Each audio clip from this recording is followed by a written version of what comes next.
Morning, everyone. Good morning, Jason. Thanks for joining us this morning with our media Zoom conference.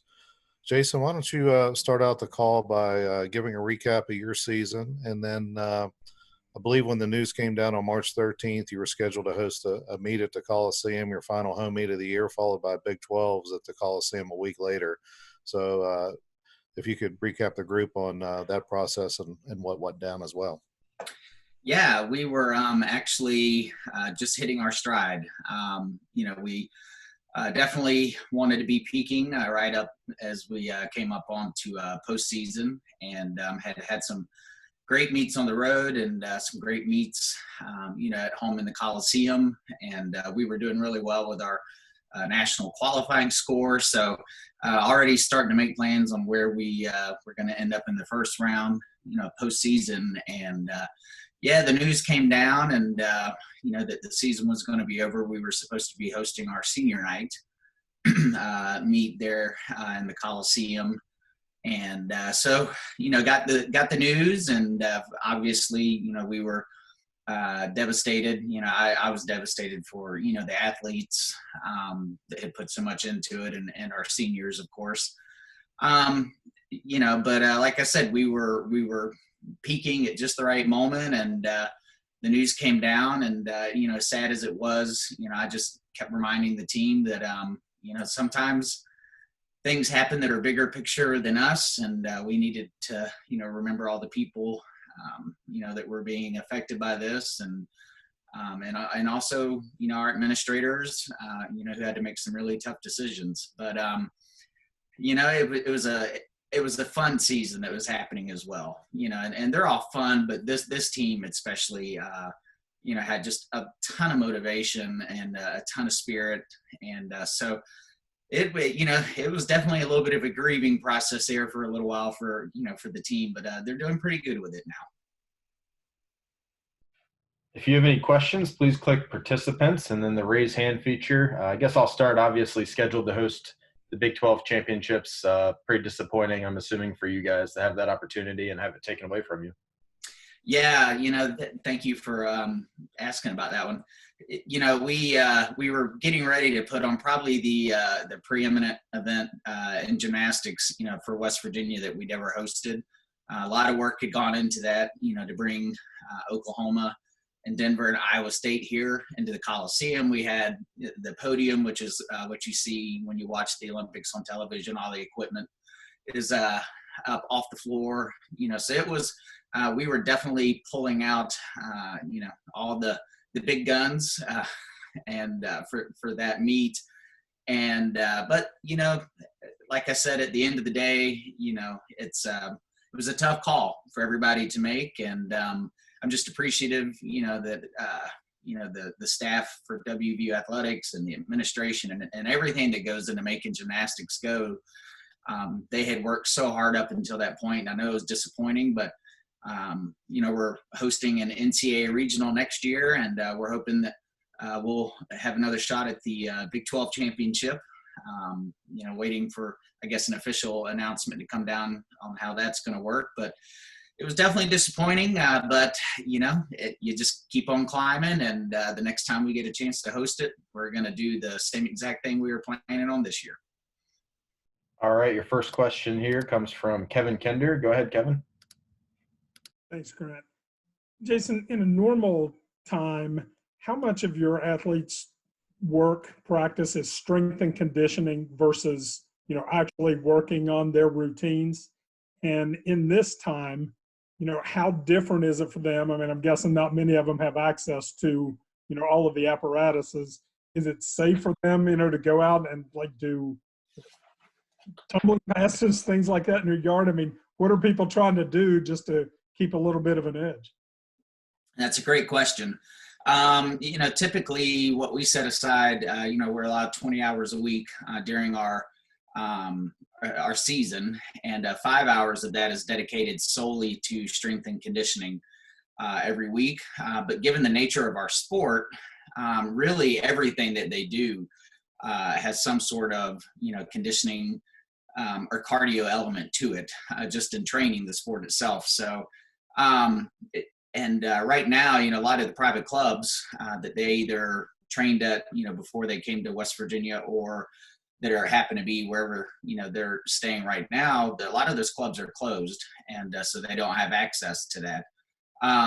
Training for gymnastics is extremely hard to replicate without actually doing gymnastics. And so they're trying to be creative right now. Our rising seniors have done a great job of coordinating without any assistance from us. We're trying to make sure we stay within all the rules, and but trying to be creative in some of the workouts that they're doing.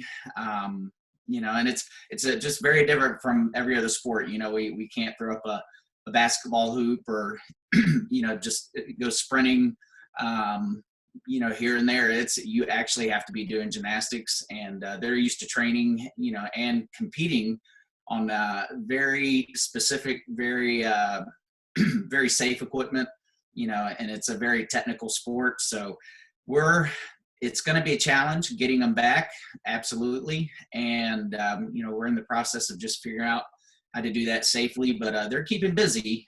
But it's definitely going to be a huge curveball for us when we can get back to training. All right, your next question comes from Greg Hunter. Go ahead, Greg. Jason, you touched on this a little bit, but in terms of the Big 12 championships that you guys are missing out on, is there a rotation in terms of how they award that? Do you guys maybe get a chance to move up in that rotation because you missed out? How is the future of that going to go? There is a rotation, and it's done in alphabetical order by the schools. So we were supposed to host this year, obviously, and then it was going to move to Denver for next year. We expressed our interest in hosting the championship again, and I know that the talks are ongoing. I'm hoping that we have a really strong shot at that. I believe that we do, but can't confirm it 100% right now. And I understand that they have to make decisions within the conference that are consistent with the decisions coming down with the NCAA. Obviously, we're not the only sport affected with the championship rotation or pre-selected sites and things like that. So, but I'm hoping we get a shot at it for this coming up year, and that's what we're fighting for. All right, your next question is from John Antonik. Go ahead, John. Jason, where's your quarantine beard? I don't see you. Some of the coaches are growing beards. I don't see yours. Yeah, it was there till a couple of days ago, but yeah, it's I don't know. I'm just trying to change things up every few days. More on a more serious note, what's the message you've been talking to your girls about in terms of how to deal with this? What are some of the questions you're getting? How are you helping them cope with this until you can get them all back here? It's a great question. It's the main question that I'm getting from them is give us more guidance. Give us more workouts to do. Can we have our strength and conditioning coach, get on Zoom with them and run them through workouts? That's been their main request. And of course, it's one that, we're very limited on with the way, the rules are changing, and it seems like they're constantly in flux, which I think is to be expected in the, current environment that we're in. And the other one is they want to be here. They want to be in Morgantown. The season was cut short for them. They are very resilient, and they're doing a great job of just staying positive and, being supportive at home. And, it's interesting watching them kind of go through this because the quarantine affects all of them so differently, but the common theme is they're all following the rules and staying home. And, if you follow any of them on Instagram, there definitely is no lack of creativity in the activities that they're coming up with. And, something that I've told them numerous times is, it was a quote I read after the Olympics were postponed by an American track runner. And she said, we're not owed our dreams. And I read that one day and I thought, what, that's a great way of looking at it. No dream that you achieve is worth having without having to work very hard for it. And, so I think if you come at life with that kind of an attitude, it helps to build resiliency. And so I keep telling them, yeah, we didn't quite get to the dreams that we had for this year, but it doesn't mean that we give up. It doesn't mean that we stop climbing. We keep working hard, and that's what mountaineers do. All right, your next question from Greg Hunter. Jason, you've got a number of seniors on your squad, and there was a talk, at least initially, that maybe the winter sport seniors would be allowed an additional year since they didn't get to complete their season. Obviously, that is since not passed. But what were your thoughts when that was proposed? Would you have liked that? I know it would screw up your roster, your rotation of recruiting and all that, but what did you think about it? That was one of those things when it was brought up.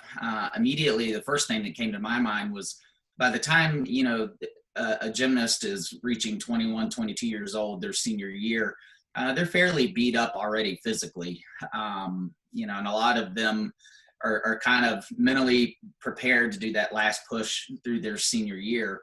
So my first thought was, is this something that can be accomplished, safely for the athlete?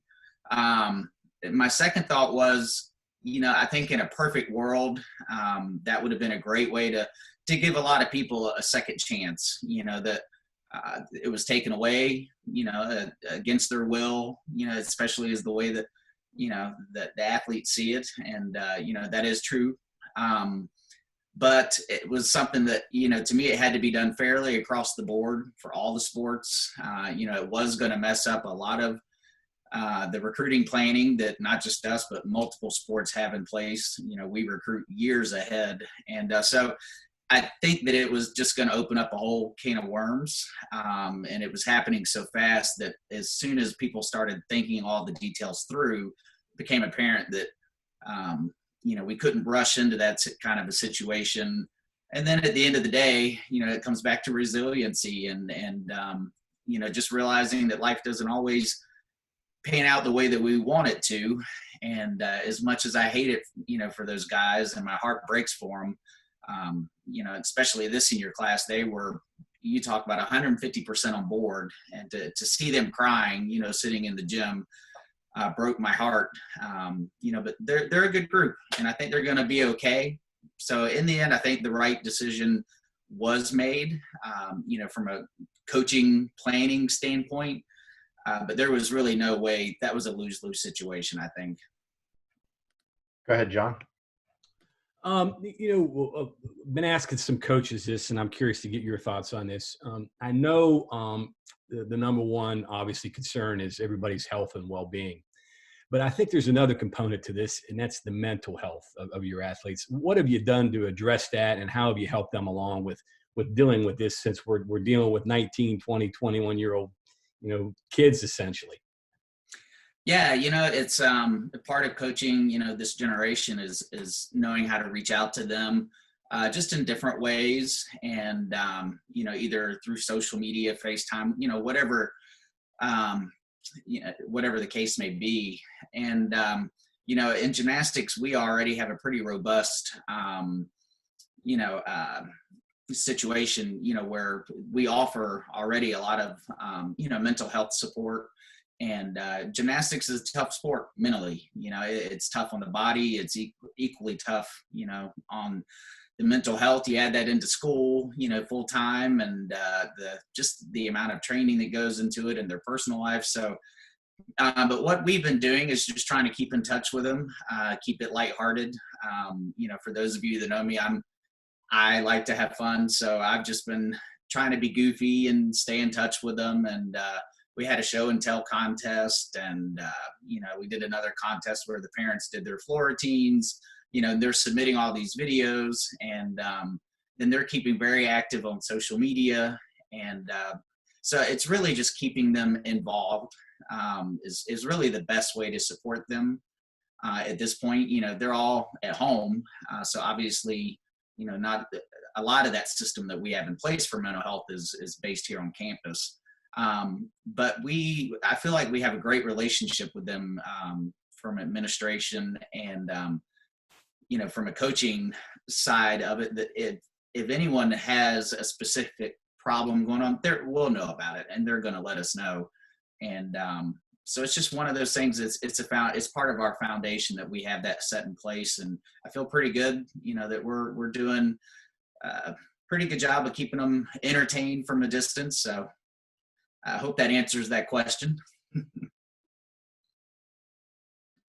Next question comes from Greg Hunter. Greg, go ahead. Jason, recruiting is always intriguing, and for a sport like yours that maybe doesn't get as much media attention as others, maybe the recruiting of how you do it is a little unknown. So in a normal time, how do you find your student athletes, and then how has that changed in the current climate? Well, it's changed a lot. So typically we find the athletes, we have a great relationships with literally hundreds of clubs around the country. And, so they'll send out mass emails, when we're getting close to the age where they can actively be recruited. And so basically it's all done by video clips, just simple YouTube videos, however they want to get us what they're actually training. From there, we follow up with through their club competitions that they have all over the country that are private or that are hosted by private clubs mostly. And we would travel to those, and especially this time of year, we'd be gearing up to go to our Junior Olympic National Championships, which is sponsored by USA Gymnastics. And obviously that has been canceled for this year, but that is the prime recruiting opportunity that we have to see some of the best gymnasts in the country. And then also with the Olympic trials, this was supposed to be a Olympic year. That would have been somewhere else. We would have been the national championships, which is more oriented towards the senior level athletes and the elite level. So it's really changed it up for us, and then the dead period that's in place, prevents the athletes from coming on campus to come to us. So we had several, on-campus visits that were lined up to be happening. And actually a couple of athletes were coming to our last home meet, and then we're planning on coming to the Big 12 championship. So it's definitely thrown a wrench into that. It's done it for every program. So we're all on equal footing with that. And now it's about just trying to get creative, and how you interact while staying within those rules, and, talking to a lot of club coaches. And, but, when you look at the fact that we're already recruiting into 2023, some cases 2024, not only is it a lot to keep up with, but the restrictions just make it a little bit more challenging in being able to get the West Virginia name out there, and selling basically what we're doing here, and letting people know how great of a place Morgantown is, and they can get a great education here. Next question from Kevin Kender. Go ahead, Kevin. Jason, I've been reading some of the thought pieces and opinion about college sports, the way they might look in the future, especially if there is a giant loss of revenue right now. And one of them was related to women's tennis, but I thought it maybe applied a little bit to gymnastics. And in that they were saying that college sports might not be able to be a pro training ground anymore. And I know that's not big for women's gymnastics. People at international level are going on and competing right now on their own. But, for sports that don't have a pro path afterwards, do you, other coaches, is that a danger? Is that a concern that you're thinking about right now, that, maybe those are maybe in a little bit of jeopardy moving forward? Yeah, and it's even before this, that's always something in the back of my mind. Obviously, women's gymnastics, we don't generate, positive cash flow for the athletic department. No Division I program for women's gymnastics that I'm aware of, generates positive cash flow. So, and it's really your Olympic sports, so that's been an ongoing conversation and debate, for a long time. And usually when schools do have to cut budgets or cut teams, the focus swings around on those non-revenue sports, which at the end of the day, I'm a realist. That makes sense. You have to have, those sports that are bringing in the money, and the ones that aren't. If you got to cut costs, it's a business decision at that point, which, it sounds kind of calculating, but at the same time, to keep things rolling, you have to make a tough decision, and it affects a lot of people. So my focus has always been doing the best job that I can in the sport that, I love, and providing a great education for these athletes, a great experience, representing West Virginia. I love it here. I'm a transplant from Georgia, but I've been here 13 or 14 years now. So, I love every second of my job. And so that's what I do. And every day, that's when I show up to work. It's all about the Mountaineers and the fans and these student athletes. And, but yeah, it is in the back of my mind. And, COVID-19 definitely throws a lot more into consideration. And, administrators and conference officials, they have some really tough decisions to make.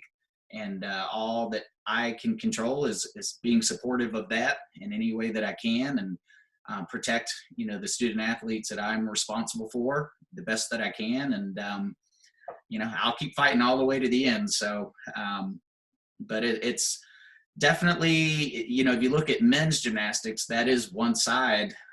They are a feeder to the Olympic program, and they're still having a lot of issues trying to hold on to that sport at the NCAA level. So I think it's definitely something that's on all of our minds, and this just brings it right back to the front, of what we're thinking, looking forward. This is the final question, then we'll end it after Greg. Go ahead, Greg. Jason, I'll take the final one then. So how are you keeping yourself sane? I mean, coaches are not used to sitting inside four walls. It looks like you got a pretty nice setup from what we see there, but still, how are you handling the situation yourself? Oh yeah, I'm definitely not a sit down kind of person.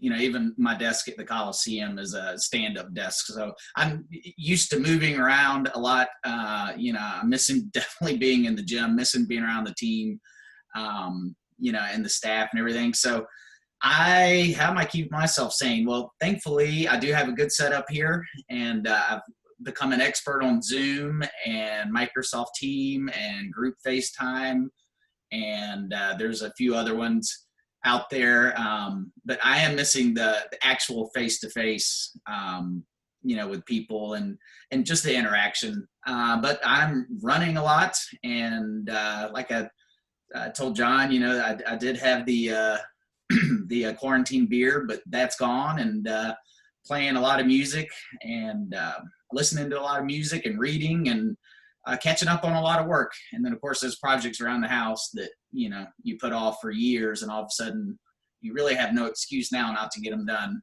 So that's what I'm working on.